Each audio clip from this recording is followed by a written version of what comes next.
Being completely honest, after learning about the nightmare frame situation, I'm a little disappointed.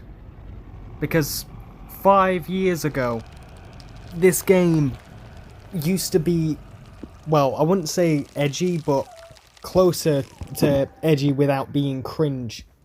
Like, as close as you can get without going too far. Now it feels like everyone's a snowflake.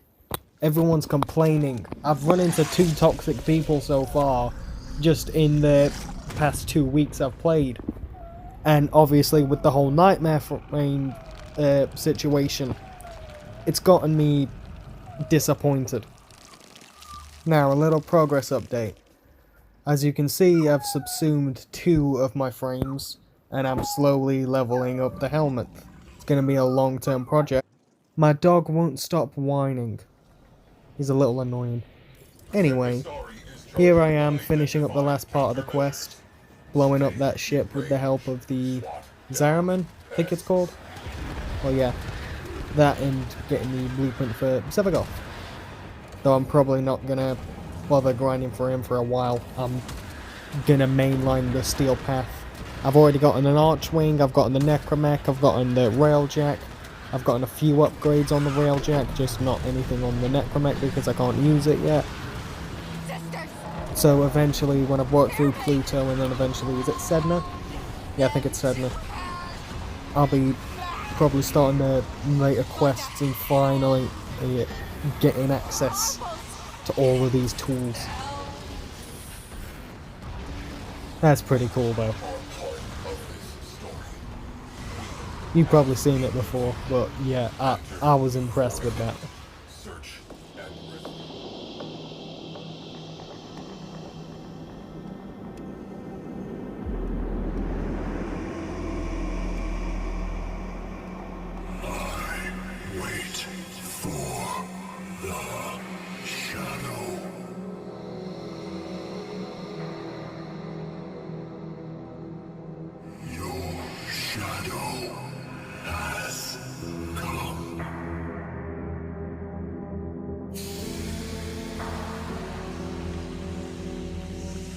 Sevagoth, a Warframe believed lost to the void forever. His energy almost extinct. With his last spark of life, Sevagoth embraced his shadow once again, and both were at peace. I'd like to highlight this weird visual glitch. It happened when I exited the turret in this one mission. I don't know why, but as you can see, for some reason the character model is like 10% loaded. I've got all my ephemera and my armor pieces, you can still see them sort of, but yeah, it's weird. I don't know what caused it. We're purely cosmetic, and yeah, that's my favourite bit. What is it, a stand? It looks like a turret. And yeah, every time I jump, it jumps with me. It's funny. Also managed to get Ash. He were on offer on the Duviri circuit, so I just run that and now I've got him. Apparently he can be an arse to grind for other people, but I guess I got lucky. Now this is just an insult. 13,000 credits, 3 mutagen samples, or basically 40 platinum. Of course you're gonna pick the 40 platinum. It's like, they really gotta alter these to... Like, how many noobs didn't pick the booster because they just didn't know? But at least I've got my Void Rig now. It's a good thing. And we're still waiting for Titania to finish crafting, and that Atomos and the dual cestas. I'm gonna turn the Atomos in with the... is it Dazorikos? Those dual axes. Put them together, you get another weapon. I forget what that's called. Oh, and this is my super speed build. This is just walking. And that's my running. Just look at how fucking fast that goes. I've stacked as many speed multipliers as I could find. And yet, it's amazing. It's like, no. Other than crashing into that, the speed is just so satisfying. This is why I prefer Vault, because you can turn much more easily. While you do lose all the velocity on the turn if you turn too sharply, Ghost just crashes into everything. And while I am still grinding out 4 Ghosts later, for now, Vault is still the great speed frame.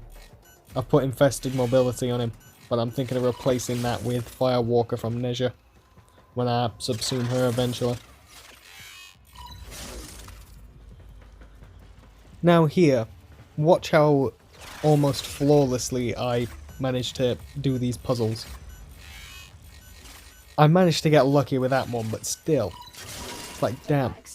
The spawn of that first one, it looked horrendous, but like 10 moves and it was done. Same with this one here. It looks intimidating, but all you've got to do is point them to the middle. And there are ways to optimize that better, but I didn't do it perfectly that time. But I'm slowly getting better, and that's the point.